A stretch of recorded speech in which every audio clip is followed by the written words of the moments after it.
I've had the honor and privilege of working with the Australian government, Austrade, for over 2 years now, over the course of which we've done many such masterclasses, tastings, events, dinners, all sorts of, activities. And every single time I learn something new, and I'm simply dazzled by how wonderful Australians' wines taste. Firstly, let's start with the great news, which is in December 2022, Australia successfully inked a contract or a deal or an economic cooperation trade agreement, as you would call it, with the Indian government, first time ever done in the history of the Indian wine industry, where the government agreed to enter into an economic cooperation agreement with the Australian government for reduction of customs duty, import taxes on Australian wines. And this, of course, also extends to other food products and other things, but for the purpose of this discussion, we will only talk about wines. Now, this is significant because we all know in the room that India is a heavily taxed country for wines, and that is probably the single biggest barrier to the growth of wine in our country. Today, everybody agrees in the room that if tariffs were to be lowered, consumption of wines would go through the roof because we all love wines, right? And so there would be no problem in popularization of wine if the tariffs came down. And so it's really great news that Australia managed to ink this deal with the Indian government. And what this really means is that this improves the competitiveness of Australian wines and its prices as compared to wines from other countries like Chile, Italy, France. And these are other countries from where there's a lot of imports still coming into the country. Australia, if I may emphasize, is the #1 import country even today. So 40% of wines, imported wines that are consumed in India are Australian wines. And this reduction in tariff further spurs the popularization and the penetration of Australian wines in the Indian market. What is very exciting also as part of this economic cooperation and trade agreement is this tariff structure will continue to bring down the duties on Australian wines year after year after year. So much so that if it's 150% today, over the next course of 10 years or so, or by the year 2032, if the value of that wine is over $5 US dollars, it's going to come down as low as 50%. And if the price of that, or the CIF price, or the FOB price as we call it, is above $15, it's going to come down as low as 25%. So what does this mean for us as consumers? One, we will see a wider availability of Australian wines in the market, whether it's in hotels, restaurants, bars, or in retail shops. But also importantly, if you pick a bottle of Australian wine vis-a-vis a wine from any other country like France or Italy or Chile or any other such country, you will be paying more towards the quality of the wine in the bottle and less towards the taxes when it comes to Australian wine. So you derive better value. You get my point? If you're buying a wine which is worth 4,000 rupee MRP, you're paying more towards the quality of the wine and less towards the tariffs. And that's significant because that means that if you compare two bottles of 4,000 rupees of Australian wine versus, let's say, French wine, there's every possibility that the Australian wine is going to offer you more value for your buck. It's going to offer more bang for your buck, more deliciousness, more quality, and more taste, right? So that is significant, and this is great news. So this is already effected in the market. This came into effect in 2022 of December, and progressively you would have seen that, I don't know if you've noticed, but whichever sphere of work in the trade that you work, you would have seen a greater proliferation of Australian wines in the trade. You'll see more brands coming in, many new brands such as Thorbreck, Vira Vira, Metala, Madfish, among several others, have now entered India, and we're really seeing better quality, higher quality, Australian wines available in the Indian market. Wines are produced across 6 states in Australia. This is a quick map, and I'll just quickly take you through it. There is the Queensland to the top right, which also produces wine. There's the New South Wales just under it. There's the Victoria state. There's South Australia as a state. There's Western Australia. And then, of course, right at the bottom, more like in the shape of an island, you see Tasmania. The colored spaces is where the wine-growing regions of Australia are. And what do you see most notably here? You will see that they are all towards the southern eastern part of Australia. correct? There's not much you're seeing in terms of color patches at the top. So most of the Australian wine growing regions are more towards the southern part of Australia. Why do you think that is? What hemisphere is Australia located on, northern or southern? Let's make this participative. It's in the southern hemisphere. So if this is in the southern hemisphere, where is the equator? It's above. The closer you are to the equator, the hotter or colder you are. Right, so is the north hotter or is the south hotter? The north is hotter because it's closer to the equator. So obviously, the hotter you get, the more it probably becomes too warm, too hot, right? But in order to have good amount of warmth, good amount of sunlight, but yet some cooling influences, and also through its influence because of being closer to the oceans below, you are able to have the cooling influence. And so you kind of get the best of both the worlds. You get the warmth, you get the sunlight, but you also get a little bit of the cooling influence coming from the oceans. And this enables better and slower ripening of the grapes. So you will see that most of the vineyards are located towards the southern parts of Australia. But we'll talk more about that in the coming slides. First, I want to run through the history of Australian wines. It goes back as far back as the 1700s and the 1800s, when James Busby, who's widely regarded as the father of the Australian wine industry, who brought some cuttings from Europe and sort of planted them in the 1840s on the Australian soil. So some of the oldest wines in Australia date back to the 1840s, and that's a really long time ago. Okay? Now, we all know, when did phylloxera attack? Sometime in the 19th century. And that eradicated a large part of the vineyards. Almost 2/3 of the vineyards all around the world were destroyed. But many parts of the vineyards in Australia still remain untainted by the phylloxera. They were not affected by the phylloxera. They still continue to be on their old original rootstock. And so there are still some old vines that exist in Australia that date back to the 1840s. Then around the 1900s to the 1940s was the fortified era all around the world, when wine started growing or popularizing around the world. Around this time, it was the fortified wines. So the Rutherglen Muscats or the Muscadels, those were in fashion. So people in Australia were drinking fortified wines. Fortified wines were also more popular in this era because at that time, the only mode of transportation used to be ships. There were no trains, there were no aeroplanes, there wasn't even road transport. So wine used to travel on ships, and ships was obviously the slowest form of transportation. So you had to protect the wine from oxidation. And in order to protect them from oxidation, the only way to protect them was to actually fortify them with excess alcohol. So fortified wines are among the oldest styles of wines that exist in the world. So Australia also started with popularization of fortified wines.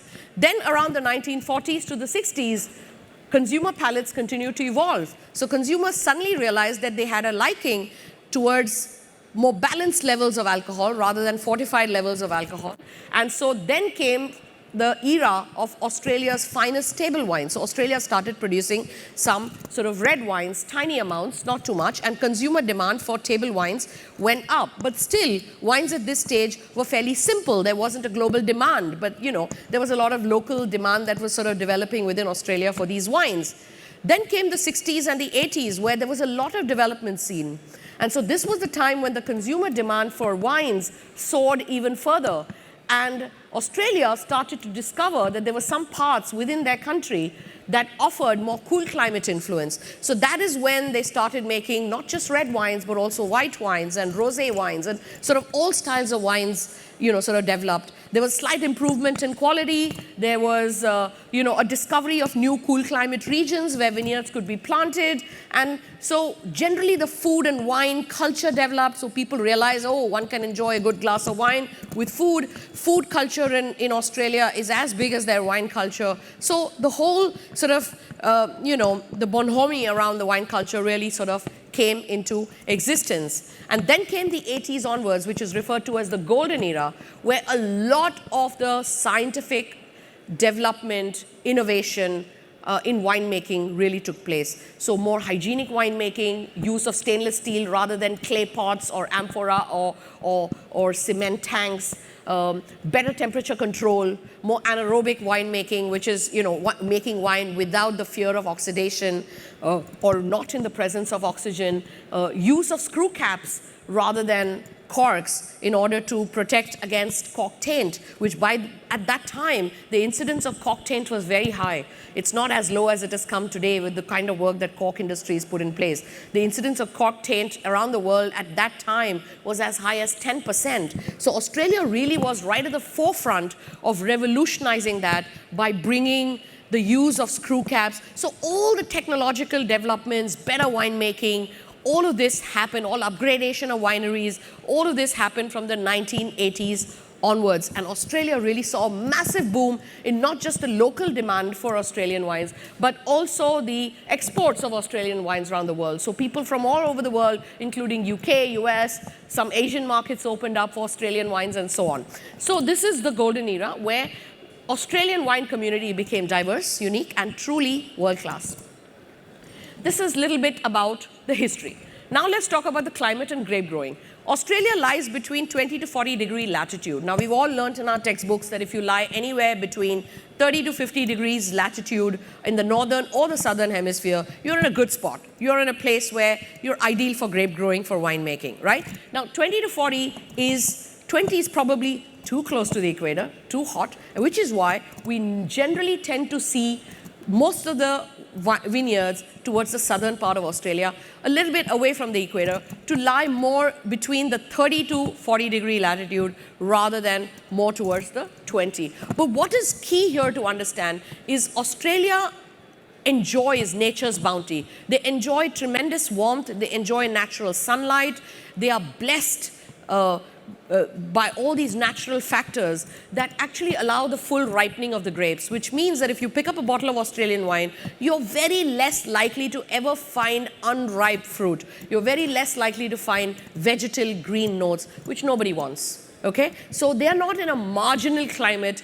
where they are not certain of ripening a fruit. And I think those are the kind of styles that produce softer tannins, rounder, smoother textures, less astringent tannins, less dryness. And those are the kind of styles that definitely Indian consumers like. And I would dare say around the world, those are the kind of styles that are preferred by consumers. Would you agree with me? So that's one certainty about Australian wines, which is naturally gifted to them by way of climate. Most of these regions are also tempered by their proximity to the southern oceans, the Indian Ocean, or the Murray River system. And then some regions are also additionally blessed with mountainous area, hilly regions, where certain vineyards can be, like, for example, Eden Valley or the Adelaide Valley, where you can plant vineyards on altitudes slightly higher. Yeah? And what happens when you go higher? You get cooler. Yeah? It's like we going to Mahabaleshwar from here. So it's the higher you go, the cooler you get. So a lot of such regions, cool climate vineyards, are also on mountaintops or hilltops where they enjoy slightly cooler climates. So that altitude plays a role there. There are, of course, certain mountain ranges, like the Darling Scarp in Western Australia, Mount Lofty Ranges in South Australia, and the Great Dividing Range, which runs across Queensland, New South Wales, and Victoria, that also have a major influence. Mountain act as barriers to wind. They provide a range of microclimates depending on where on the mountain you're growing, whether your vineyards are more on the valley floor, or whether they're on mid-slope, or whether they're at the top of the mountains. All of this creates a great amount of diversity in the kind of styles of wines that you can make. So everything is great, but there are also some challenges. And I think the main challenges today, and I think this is a global warming problem, one is erratic rainfall, one is lack of rainfall. So increasingly there is less and less rainfall. Water has become a scarce commodity, a very valuable commodity. And so irrigation is required in some parts or most parts of Australia in need of water for the vineyards to grow, particularly during the summer months. Drought is a significant problem because of erratic or lack of rainfall. And sometimes when the summer temperatures are too high, there's also the incidence and the risk from bushfires, because where there's a lot of warmth and there is lack of rainfall, dry and very hot conditions can obviously increase the risk of bushfires. Okay, so those are some of the challenges that exist. Now let's take a quick look at the main wine regions. No one needs an introduction to Barossa Valley. If I were to ask you to name one wine region from Australia, 80% of you would probably say Barossa Valley first. It is the most known as the most prominent region from Australia, and this is located in the state of South Australia. This is really the heartland of the fine wine production and is home to some of the oldest vines in the world. What kind of climate does Barossa have? It's warm. So obviously you're going to get fruit that grows, fully ripens. And what is the most important grape variety that comes from Barossa that we all know of commonly? The Shiraz. So Shiraz is very commonly grown, but of course there's a lot of Cabernet Sauvignon, Grenache, all of these come. And in white grape varieties, there's the Semillon. Have you all heard of Semillon? What is Semillon used in? In France, it is used in a blend. But interestingly, in the Barossa Valley, there's some lovely honey, toasty sort of Semillons that come from the Barossa Valley that are delicious to taste. But Barossa has a warm, dry climate, and there's a lot of old bush vines, either growing to the ground, or they're sort of have a sort of bushy canopy that come from the Barossa Valley. Then we know of the Eden Valley and Clare Valley.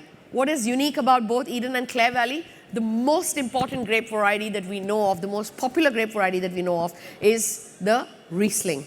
Okay, and one way that both Eden Valley and Clare Valley have made a global mark on the global stage through its Rieslings is that it has developed a reputation for creating drier styles of Riesling as opposed to the German counterparts or the Alsatian counterparts, where Rieslings generally tend to be along the sweeter side, or at least off dry at the very least. So Eden Valley and Clare Valley, because of their cooling influence, because of altitude, some vineyards are grown on altitudes and mountainous area, they're able to grow Rieslings with great success, and they create these lime, lemony Rieslings that have tremendous ageability. They can age up to 20, 30 years without any presence of oak, and they are able to develop into these lovely honey, toasty, beautiful flavors, almost tasting like it's gone through oak aging, but they're not gone through any oak aging. And they're really complex and they're delicious to taste. So again, a very, very signature style. I would say on this slide, the point to emphasize is that the Barossa Shiraz and the Eden Valley and the Clare Valley Rieslings are really global benchmarks in terms of styles, and that's what we need to kind of remember. Of course, you get a lot of powerful Shirazes coming from these regions too, but because of the slight cooling influence of the altitude, as opposed to the Barossa Shiraz, these Shirazes tend to be a little more peppery, little more red fruit tinted, so more like, very distinctive, but I don't want to compare with France, but like a Northern Rhone, sort of a peppery style, a really beautiful style of a Syrah rather than a Shiraz style, if you know what I mean. Okay, then we come to Adelaide Hills. Adelaide Hills, cool climate, a lot of coastal influence, some use of altitudes, 400 meters in altitude, some vineyards are planted on. And a lot of the rainfall occurs mainly in the winter, which means the summers are dry, which means they have uninterrupted sort of ripening without any hindrance from, rain, but soils also have a limited water holding capacity. What you actually get in Adelaide Hills are a lot of very elegant styles of Chardonnays, Pinot Noirs, Sauvignon Blancs. These are the kind of styles. These are early ripening varieties which require relatively less heat. And so Adelaide Hills climate is perfectly suited for these elegant styles of wines.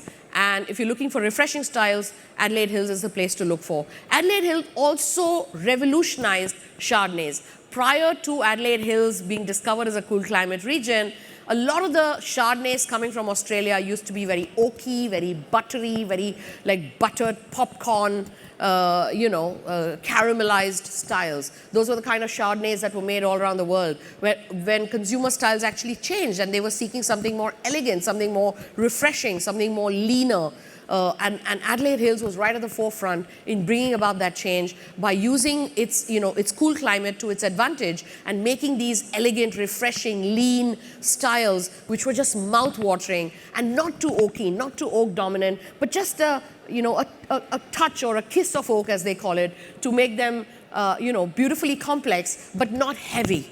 Okay, so Adelaide Hills was right at the forefront of doing that. So if you're looking for fabulous Chardonnay, Sauvignon Blancs, and Pinot Noirs, Adelaide Hills is the place to look for. Coonawarra is really known for its Cabernet Sauvignon, lovely, minty, herbaceous sort of styles coming from the Coonawarra. Coonawarra is also known for its strip of terra rossa soil. So terra rossa soil is iron-rich red soils that really create a lot of powerful red wines from the Cabernet Sauvignon, Shiraz, and Merlot.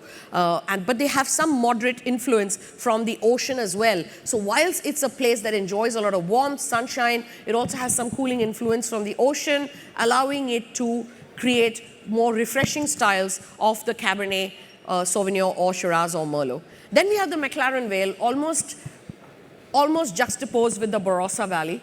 And we always kind of say, oh, there's Shiraz from the Barossa, but there's also Shiraz from the McLaren Vale. I would say McLaren Vale has slightly more cooling influences from the ocean because of the afternoon breezes, but makes similar styles of powerful red wines coming from Shiraz, Cabernet Sauvignon, and Grenache, of course. Some old, really beautiful Grenache wines come from the McLaren Vale region. Then we come to the state of Victoria, where we have the Yarra Valley and Mornington Peninsula. Victoria, I showed you on the map, was right at the south, so closest to the ocean. Massive influence from the ocean, so a lot of cooling influence. And Yarra Valley is what is known for making stunning sparkling wines from Chardonnay and Pinot Noir. Some that rival with the best of Champagne, and you know, a lot of aromatic styles of wines come from Yarra Valley as well. Mornington Peninsula is almost like island-like. It's kind of really, almost surrounded by sea on all sides at the bottom. And so again, a lot of cooling influence, a lot of boutique wineries here with small-scale production, and you can get some stunning Pinot Noirs coming from the Mornington Peninsula belt, but also, of course, the Pinot Gris and Chardonnay style. So mostly known for its aromatic whites and very lean, elegant Pinot Noirs. Then we have the state of New South Wales, which has the longest history of production in Australia. Some of the oldest wines, again, come from the Hunter Valley region. Now, Hunter Valley region is quite unique again, another very classic style of wine coming from here, which is the Hunter Valley Semillon. We've all heard of it. Hunter Valley Semillon. So Hunter Valley is a very warm climate. It's hot. It gets a lot of direct sunshine, almost to the extent that the grapes could get burnt if they were not covered. But what is unique about the Hunter Valley is there is a lot of cloud cover. They also have a very cloudy sort of a climate. And this cloud cover, along with some lovely intelligent canopy management, which is, doing high sort of vine training and covering with all leaves, they manage to protect the grape clusters from burning or from over-ripening. The winemakers here also pick early in order to retain the freshness of the acidity. So they kind of pick early. And so what you end up with is these Semillon wines that are high in acidity, dry, low in sugar, but have a tremendous aging potential. And again, without any influence of oak or without much fuss, these wines are able to age beautifully over a span of 5, 10, 15 years, where they develop great complexity, great honeyed, nutty notes, which are beautiful. And the Hunter Valley Semillon is such a classic and such a unique style, almost incomparable to any other style of wine around the world. So that is what makes Australia unique, but I will say that in my summary. But just absolutely stunning Semillons, but also some Chardonnays and Shirazes coming from the Hunter Valley. Some other regions to look out for in the New South Wales regions are the Mudgee and the Orange, along with Cowra. And then, of course, we have the Western Australia, which is relatively a new history. It's not so old. It kind of came into prominence more recently, but has speed-tracked its way into stardom fairly quickly. It has won a lot of accolades. A lot of its, one of the most important regions there is the Margaret River, and they actually have only 5% of Australia's production, but probably 80% of the awards. They have won a lot of fame on the international diaspora, and really their fame also comes from the fact that they are able to make Cabernet Sauvignon led or dominant, either single varietal wines, or sometimes blended along with Shiraz or here to make what others would compare with the top quality Bordeaux. But these wines rival with some of the best wines around the world. And remember the role that Merlot plays in Bordeaux, Shiraz plays in Australia. It's like the companion to Cabernet Sauvignon in terms of blending and making very, very successful, powerful, rich, robust, deep-colored, long-lived sort of wines of Australia. So a lot of these kind of styles come from here. And of course, some of your most complex Chardonnays, which can rival with some of the best of Burgundies, would also come from the Margaret River region. So that probably explains how this region sort of catapulted its way to success by rivaling with some of the best regions, other regions around the world that fetch some of the high prices, and then proving to the world that, hey, we're as good as it gets, and we can make styles better, if not the same. And then, of course, we come to Tasmania, which is right there at the bottom. Tasmania is an island. It's surrounded by sea on virtually all sides. So obviously, I don't need to emphasize that lots of cooling influence. And so the most suitable grape varieties to grow here are those that are early ripening again, like Pinot Noir or Chardonnays, which are very suitable for making still wines, but very successfully sparkling wines as well. So has anyone tasted a Tasmanian sparkling wine? Again, rivaling with some of the best sparkling wines around the world. Fantastic, but also aromatic white wines like Rieslings coming from the Tasmanian region. When we read Southeast Australia on a label, there's a big difference between South Australia and Southeast Australia. Southeast Australia really is that region in orange which you see, which cuts across. So what that means is if you see South Australian written on a label, it means that the grapes could come from anywhere there. And so as you can see, this zone pretty much cuts across a part of Queensland. It has most of New South Wales and Victoria in it, some part of South Australia. And grapes could come from anywhere within the Southeast Australia, not as a region, but it's literally a zone. And this is a zone which is most known for producing wines in high volume brands, probably lesser, more affordable price points, but obviously the kind of brands that are very popular around the world and sell in millions and millions and millions of cases around the world. And are able to produce, nice, clean, bright fruit and enjoyed by people the world over. Okay, are we ready to taste? How are we doing on time? Great, excellent. We have 20 to 30 minutes to taste. And the first one we're going to taste is from the winery Madfish. Madfish, very interesting name, quirky name, an Australian wine brand which was established in 1992 by the Birch family. And really, Madfish's philosophy is to make fun, approachable, great, food-friendly, incredible, delicious wines that can appeal to a wide range of consumers. So they're essentially what we refer to as crowd pleasers, okay? There's a lot of emphasis on sustainability, but that's true of almost every winery in Australia. Australia is very committed to sustainable winemaking, which means that they're not just thinking about today, they're thinking about the future of their vineyards, 100 years from now, and how they're going to pass down these vineyards to their future generations. So there's a lot of responsible vineyard management and winemaking that happens with tremendous emphasis on environmental consciousness and footprint. And so they have a very versatile wine portfolio. The word Madfish is inspired by the bay, Madfish Bay, which is in the southern part of Western Australia where this winery is located. And that is where there is two oceans colliding into each other. So there's an ocean coming from here, there's an ocean coming from here. And where they meet, there's a lot of turbulence. So understandably, if there were fish there, they'd be going mad because not knowing which way to sort of swim. So Madfish is inspired by, but also the bay is called Madfish. I'm imagining more like fishes going mad, but it's more the name of the bay is Madfish. But it's to signify the turbulence of the two oceans where they meet at this bay. Fun, but what are we expecting from this wine? Freshness. Let's see if we can find freshness, vibrancy, good varietal typicity. And what we're tasting now is a Sauvignon Blanc and a Semillon blend, which is a 62% Sauvignon Blanc, 38% Semillon. And I'd love to hear a note or two from you about what you think of the wine, just to keep it interactive.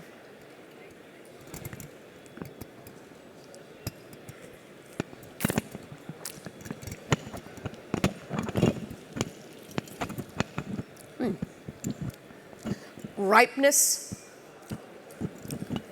great integration of acidity. It's not too much, it's not little. It makes your mouth water, beautifully balanced. Really fresh, fun, energetic wine. Incredibly food compatible. I mean, I could list another 100 things there you could have it with. Prawn tempura is what I'm thinking of right now. Any other notes? Anything anyone wants to say? You don't have to give me tasting notes. Anything that you want to say? Anything that you're fantasizing about eating with it?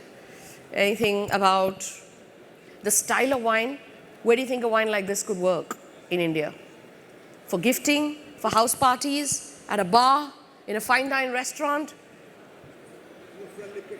A friendly picnic. Excellent, love that. I love occasion context. We should always talk about where can we drink a wine like this? A brunch. Beautiful wine for a brunch. A Sunday brunch wine. Sorry? Very easy drinking. Very easy drink. Pleasant and lovely aroma.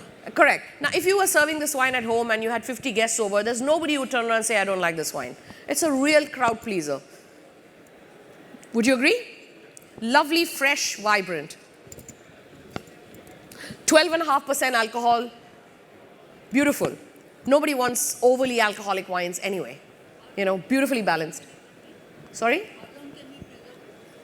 This is a wine intended for early drinking. It's a youthful wine. It's a wine intended for early drinking. So I would say we are drinking now a 2022, which is bang in the spot of a nice drinking window. I would say by next year we should have finished this bottle. But given how delicious it is, I'm not seeing that as a problem. Are you?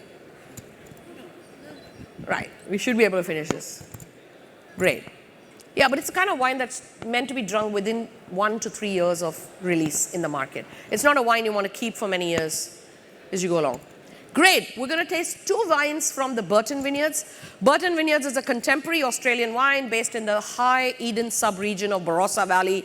So within the Barossa region, there is the Eden Valley region. And it is really known for producing very high quality yet affordable wines. It was founded in 2005 by the Burton family, Bob and Cherry. And their winery has really grown in stature very quickly. Again, very focused towards sustainability, minimizing water usage, reducing their carbon footprint, lots of eco-friendly viticultural techniques, and they have a really diverse range of wines across various price points. But I think what has really stood out for Burton Vineyards is their metal label. Have you seen this wine in the market? It's got this metal label, which is very, very attractive. It's literally metallic, and so that makes it very unique. You know, if you put it in a retail shelf, it really stands out, and it's very attractive. So what we're going to taste today is their Vermentino. Where else, who else grows Vermentino around the world? Where does Vermentino come from? Excellent. Which region? Sorry, it's not a masterclass on Italy, but just checking. It's grown in Tuscany. Yeah. Yeah. So Vermentino is quite a unique variety. It's quite a steely, you know, very Chablis-like, steely, lean, mean, but also nicely aromatic with a little peppery touch, sort of a grape variety. So let's see if we get that on the wine. I love the nose. It's, you know, it's everything that's written there. You get these apples, lime, pears, very Chardonnay-like as well. Some white blossom, some lovely white fleshy peach.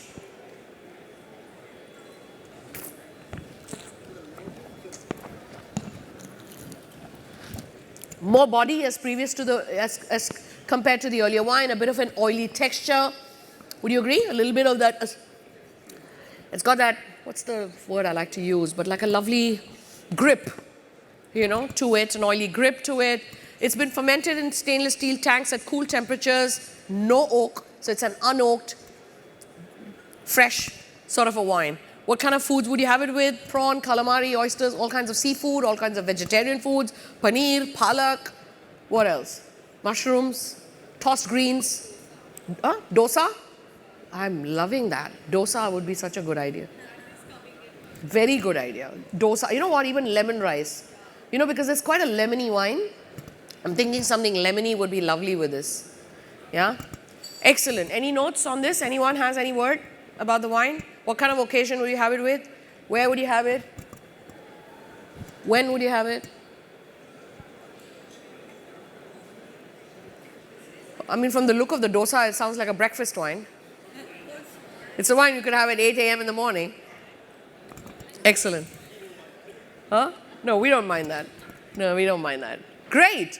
Again, an early drinking, young, youthful wine. We're drinking a 2022 label, bang in a good drinking window to finish now. Don't wait.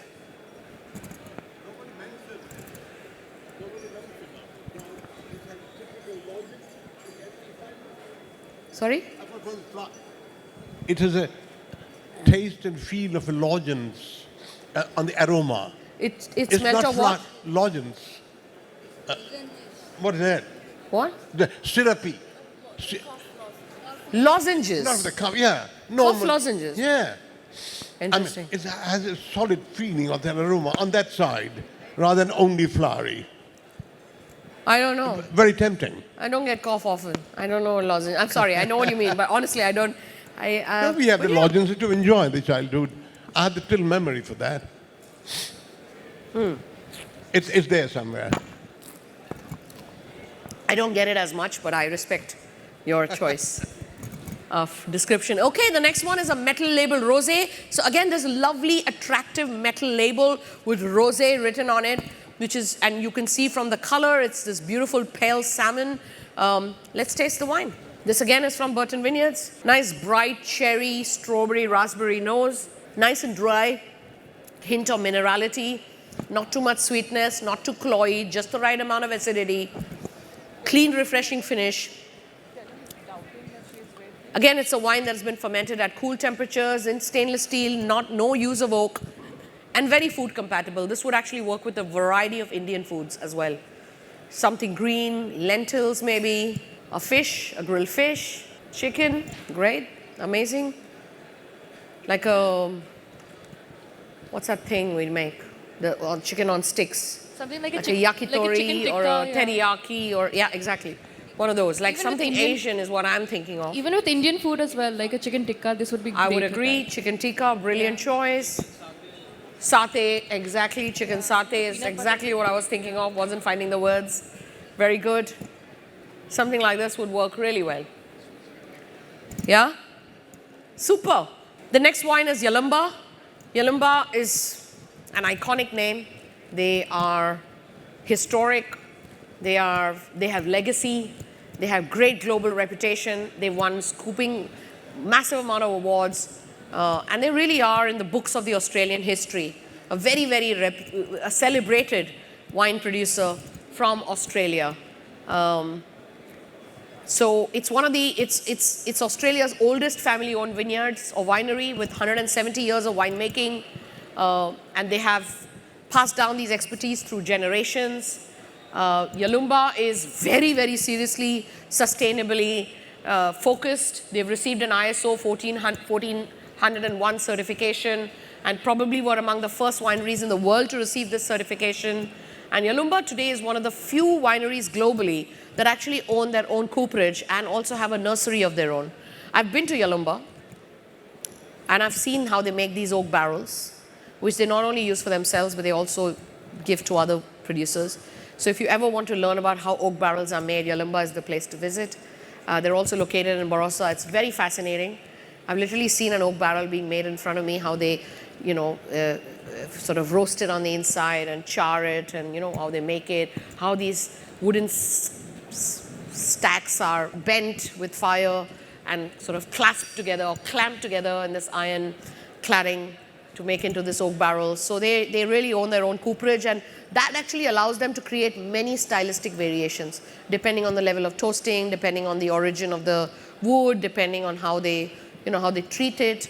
So they're able to create a lot of diversity in their styles of reds particularly, or their oak-aged wines, by using barrels and different styles from their own, very own cooperage. They also have a nursery where they're constantly experimenting with new grape varieties, planting new clones, propagating new clones, and trying these and making different styles of wine. So Yalumba is a very, very famous winery from Australia. And we're going to try today their Y series Shiraz Viognier. This is from the Barossa Valley. So the Viognier is really added for an aromatic touch. There's a very small percentage of it, no more than 15% of Viognier. It's largely Shiraz dominated, but the Viognier just gives it that lift, which you can see when you smell it, or you can sense when you smell it. There's a bit of oak here, but not too much. It's not overly dominant in oak. It's a lovely, refreshing, peppery, light style. What kind of wine, what kind of food, what kind of occasion would you enjoy this wine at? Yeah, biryani is brilliant. Biryani would work, something fragrant would work really well. And there's nothing more fragrant than a biryani. Biryani is actually a brilliant choice. Thank you for saying that. What else? What other foods in India are fragrant? Huh? Sorry? Rogan Josh. Yeah, absolutely. Something stewed. Something that is slow cooked. You know? Huh? Rogan Josh. Correct, absolutely. Something like this would be so nice. You know? Like move over barbecued ribs. Rogan Josh is here. Kind of, yeah. All right. Biryanis is brilliant. Any kind of Indian stews would be stunning. It's gone through a bit of aging now. I would say drink early rather than later. You know, you want to keep that fruitiness, that aromatic alive. You don't want to keep it too long. You don't want this wine to get too tired. We have one more winery to talk about, but I shall finally get to say no more because we're so privileged and so excited to have Guy Adams, who's the owner of Metala Vineyards, right here with us. And I'm going to request Guy to come up on stage, join me on stage, and present this wine. Here we go. Sonal, thank you very much. Ladies and gentlemen, it's with my great pleasure to be here today as part of the masterclass. I am the fifth caretaker, the fifth generation owner of the famous Metala Vineyard in a little place called Langhorns Creek in South Australia. Langhorns, what we produce on Metala is Shiraz and Cabernet Sauvignon, a bit of Malbec, Petit Verdot, and an What you've got in front of you today is the famous old the Metala brand. This is an iconic brand of the property. We've been producing for over 100 years.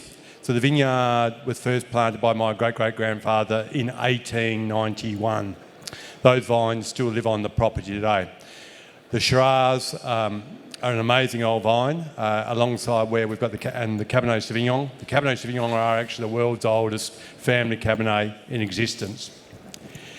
So in the glass in front of you is a very classic example of what we produce off the property. Estate grown and made. So Shiraz. Langhorns Creek is a cool climate. We are on the lovely Lake Alexandrina in the beautiful Fleurieu Peninsula. So we get low rainfall, we get very warm days, but very cool nights. So we have a massive diurnal shift of temperature. And that really sets the scene of the style of wine that you will see in the glass. It's got a lot of great complexity, red, juicy, lifted fruit aroma. It spends a bit of time in oak barrique, about 14 to 16 months in oak barrique before it's basically bottled. So it's giving you, in the glass, a lot of balance, structure and texture. And that's what we're really looking forward to in these wines, that balance, structure and texture. That's what creates a great drink. So I suggest you put the glass up to your nose, have a good smell. You can get all those flavours, aromas coming through, and then have a taste and swirl around your mouth. And it really grips and takes hold of your mouth, your palate. Gives you a nice long finish. So, Sonal, thank you very much. Thank you, Guy. This is you know, I've had the pleasure of tasting this wine on a number of occasions before now, and I'm always reminded of just how generous, smooth, round, ripe, and luscious this wine is. This wine actually won a Best in Show award at the India Wines and Spirits Award last year, and this year too it has scooped a gold. So it's a gold winner as of last evening, and I want to heartily congratulate Guy Adams. This wine is available here. Yeah, thank you. This wine is available in India, and it's really been scooping a lot of recognition. And you know, it's just a delicious wine, right? You can't go wrong. It really exemplifies the classic expression of Shiraz coming from Australia. So very, very generous and just a beautiful wine. Thank you, Sal. Thank you. Thank you. Okay. Thank you. Anybody else has anything to add? We have a couple more minutes before we wind up this. A lovely long finish. Excellent. John, yes, please. Ladies and gentlemen, John Southwell, Trade and Investment Commissioner for Australian Government in India. Hi, folks. Thank you. Can I just ask, and thank you very much, Sonal, for course. all of the work that you've put in and supporting us and supporting the broader Australian and broader wine industry in India. Could I please just ask, could I just get people to raise their hands if they have liked one of the wines on show today in this masterclass? At least one of the wines. At least one of the wines. All of the wines. Fantastic. Now, I just want to observe that in this fantastic city and across a number of Indian cities, all of these wines are available to purchase today. And that is not just within here, but we can access it on our phones, we can go to the local shop, etc. So I'd very much encourage you all to undertake that. Tell your friends, have a dinner party. We've got the notes here. So, and if you want to have it with some Australian tuna, some Australian lamb, with a palak paneer, with a murg makhni, or something along those lines, it is yours to have. So please enjoy and support local importers, local business people, and also the Australian wine industry, and ultimately as well, the broader Indian wine industry as well. Thank you. Thank you. Thank you, John. That's a great, great summary and a great call to action. You know, at the end of the day, the proof of the pudding is in making this work. We've seen today that a great Shiraz not just comes from Australia or a McLaren Vale, but also from Langhorne Creek, where Metala Vineyards comes from. We've discovered through our learning that Australia makes some classic styles incomparable to anywhere else in the world, like a Hunter Valley Semillon or a Clare Valley or an Eden Valley Riesling. And now with the economic cooperation and trade agreement firmly in place, as I said earlier, if Australian wines are fully positioned to offer you full value for your buck. So choose Australian wines in your enjoyment and your everyday lives. And for those of you, and I hope most of you, who are in the trade, working in the trade, please embrace Australian wines in whichever way possible within the context of what you do, and let's enjoy these. The Australian wines actually did very well at the India Wines and Spirit Awards as well. I was just sharing with John earlier that when the Australian wines came, and they were tasted blind because we didn't disclose the producer names, but we did say they were from Australia because we disclosed country. All the jury was like having a really hard time deciding which one to do gold, which one to do best in show. They were all like, can we have them all best in show? You know, can we have all of them like a 95 plus? Because they all showed so well. And because as I started at the beginning, because there's a lot of sunshine and warmth, you'll never find any green vegetal flavors. So you will be able to deliver. Australia will always deliver what the Indian consumer is looking for, which is ripe, round, smooth wines. These are the rich, ripe, round, smooth wines, which is, I think, the words that an Indian consumer seeks in the wines that they enjoy every day in their lives. So with that, thank you all for listening, and thank you for your participation, and cheers.